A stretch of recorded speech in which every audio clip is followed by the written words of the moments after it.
अब अपने NCERT book के प्रश्नों में एक प्रश्न और यह भी देखें, जैसे क्रियाकलाप 1.10 को ध्यान दो, देख लें किताब खोल करके, उसमें 1.10 उसका आंसर, उसके प्रश्न को पहले हम लोग पढ़ें कि बेरियम क्लोराइड और सोडियम सल्फेट के बीच की अभिक्रिया से भिन्न द्विविस्थापन अभिक्रिया का एक उदाहरण दे। अब कहने का मतलब ये हुआ कि इससे भिन्न कह रहा है, यानी कि अपनी पुस्तक पाठ्य पुस्तक में जो अभिक्रिया है ये, जिसमें आपका BaCl2 और Na2CO Na2SO4 जो लिख करके रिएक्शन दिया गया है, उसके अलावा एक डबल डिस्प्लेसमेंट का उदाहरण देना है, वो नहीं देना है, उसको छोड़ कर देना। तो इसका उत्तर आप लोग लिखो। इसके लिए आप लिखोगे कि सिल्वर नाइट्रेट और सोडियम क्लोराइड कि जब आपस में अभिक्रिया कराई जाती है या अभिक्रिया होती है, रासायनिक अभिक्रिया होती है, तो सिल्वर क्लोराइड का सफेद अवच्छेद तथा सोडियम नाइट्रेट बनता है, सोडियम नाइट्रेट बनता है। इस प्रकार से आप लोगों को मैं ये कहूँ कि यह एक रासायनिक अभिक्रिया, आप इसको लिखें जैसे, अब इसका रासायनिक रूप लिखेंगे कैसे, तो इसको लिखेंगे आप AgNO3 plus NaCl equal AgCl और प्लस NaNO3। दैट्स ऑल, हो गया आंसर। नेक्स्ट क्वेश्चन देखो, एक क्वेश्चन आपको किताब में है कि निम्न अभिक्रियाओं में उपचित तथा अपचित पदार्थों का पहचान कीजिए। उपचित यानी इसको आज की वर्तमान समय में उसका नाम सही रूप से आप लिया करें, उपचित को ही हम ऑक्सीकरण करते हैं, और अपचयित लिखा है, और अपचयित को हम लोग कह सकते हैं अपचयित पदार्थ। तो अपचयित पदार्थों की भी उसमें उसको कह सकते हैं अपचय। तो उसका पहला देखिए रिएक्शन, उसमें दिया है क्या, 4Na + O2 = 2NaO2। तो देखो ऑक्सीकरण का परिभाषा आप लोगों को हाई स्कूल स्तर में क्या बताया गया है, हमने क्या बताया, आप ध्यान देना। Combined the oxygen is known as oxidation, remove the hydrogen is known as oxidation. तो इस आधार पर सोचो कि यहाँ पर देखो आप खुद कि क्या ऑक्सीजन कंबाइंड हो रहा है, तो जब कंबाइंड हो रहा है तो क्या होगा, ऑक्सीडेशन। अर्थात हम ये कह लें कि इसमें सोडियम का ऑक्सीकरण इसमें हो गया, सोडियम ऑक्साइड के रूप में होता है, और ऑक्सीजन का उपचयन Na2O में होता है। दूसरा रिएक्शन दिया हुआ है CuO + H2 = Cu + H2O। तो इसमें क्या है, कॉपर ऑक्साइड Cu में अपचयित होता है और हाइड्रोजन जल में उपचयित होता है। बस ये लिख लो। क्या लिखोगे, CuO कॉपर में अपचयित होता है, जबकि H2 जल में उपचयित होता है।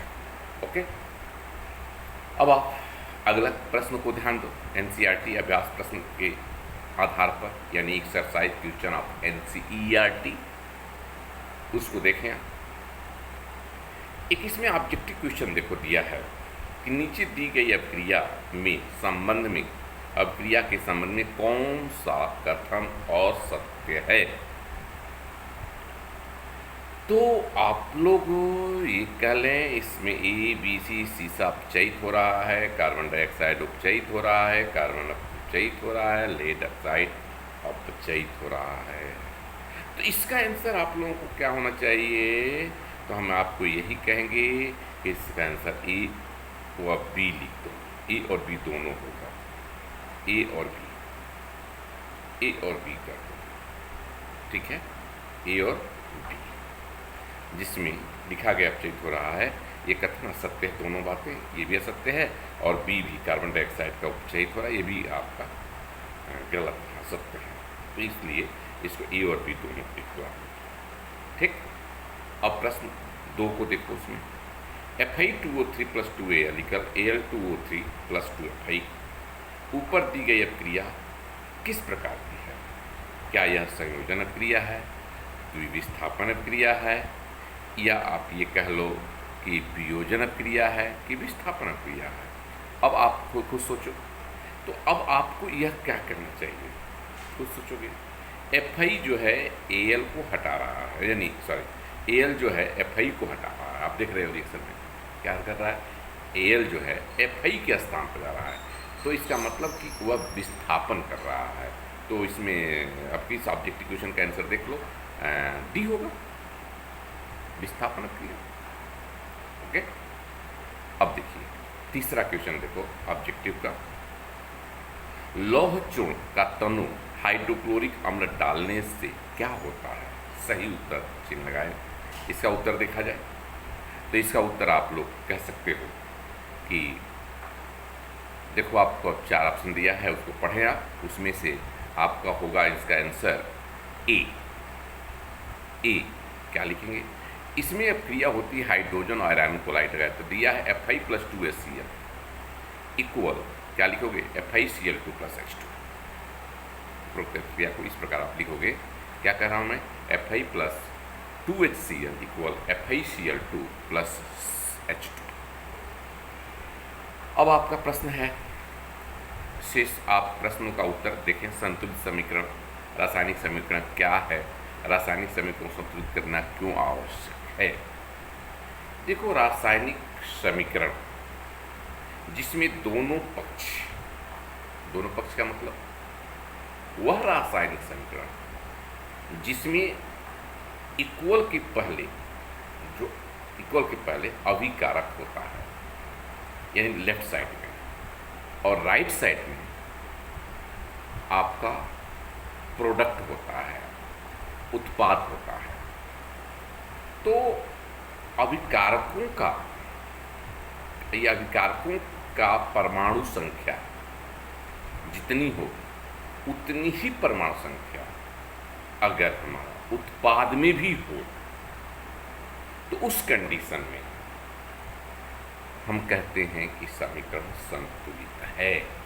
अगर ऐसा नहीं है तो उसे हम कहते हैं असंतुलित समीकरण। ओके, तो इस प्रकार से आप जैसे एग्जाम्पल में जैसे आप सोच सकते हो, मान लो हम लिखते हैं कि H2 प्लस Cl2, छोटा सा उदाहरण दे रहा हूँ, H2 प्लस Cl2 इक्वल क्या कहो? HCl। देखो H2 2 इधर दिखाई दे रहा है, Cl2 भी 2 दिखाई दे रहा है, लेकिन उधर क्या मैं लिखा हूँ? HCl कह रहा हूँ। इसका मतलब दोनों पक्ष में हाइड्रोजन उधर 2 नहीं है, उधर क्लोरीन 2 नहीं है, तो क्या करोगे? उसे 2 लिख दोगे, तो 2HCl, तो क्या हो जाएगा? दोनों पक्ष संतुलित, तो इसलिए उसे आगे देखेंगे। उसके बाद अब ये प्रश्न होता है कि इसमें एक शब्द दिया है कि समीकरण संतुलित करना क्यों आवश्यक है? संतुलित करना, तो कहा गया है कि एक नियम आप याद करो, द्रव्यमान संरक्षण का नियम। द्रव्यमान संरक्षण का नियम में क्या हुआ? द्रव्यमान संरक्षण में